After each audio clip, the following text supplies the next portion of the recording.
విద్యకి అధిదేవతైన సరస్వతి దేవిని ప్రతినిత్యం కూడా విద్యార్థులే కాకుండా తల్లిదండ్రులు కూడా ప్రతినిత్యం సరస్వతి దేవిని ఆరాధన చేయటం వలన వారికి వారి కుటుంబానికి అందరికీ కూడా సరస్వతి మాత యొక్క కృప కలుగుతుంది.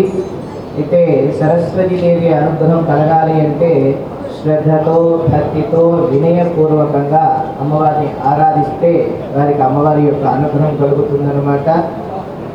మేము పెద్ద వయసు వచ్చింది కదా, మాకు ఎందుకు సరస్వతి కృప కావాలి అని చాలామంది అనుకుంటుంటారు. వ్యాపారం చేసేవారికి వాక్చాతుర్యం కావాలంటే సరస్వతి కృప కావాల్సిందే. ఉద్యోగం చేసేవారికి మంచి జ్ఞానం కలగాలి, మెమొరీ పవర్ పెరగాలి అంటే సరస్వతి కృప కావాల్సిందే. అలాగే గృహిణులకు కూడా ఇంట్లో వ్యవహారికంగా సంబంధించినవి ఏవైనా రాయాలి చేయాలి అంటే సరస్వతి కృప కావాలి. అలాగే వయోవృద్ధులు వృద్ధాప్యం వచ్చినప్పుడు సరస్వతి కృప ఇంకా కావాలి. ఎందుకు అంటే మతి మరుపు రాకుండా ఉండటం కొరకు సరస్వతి దేవి కృప అందరికీ ఎప్పుడు కూడా మనకి అవసరమే. సరస్వతి కృప కలిగితే లక్ష్మీదేవి వస్తుంది, లక్ష్మీదేవి కృప కలిగితే అన్నపూర్ణాదేవి వస్తుంది. కాబట్టి వీటన్నిటికీ మూలం ఎవరు అంటే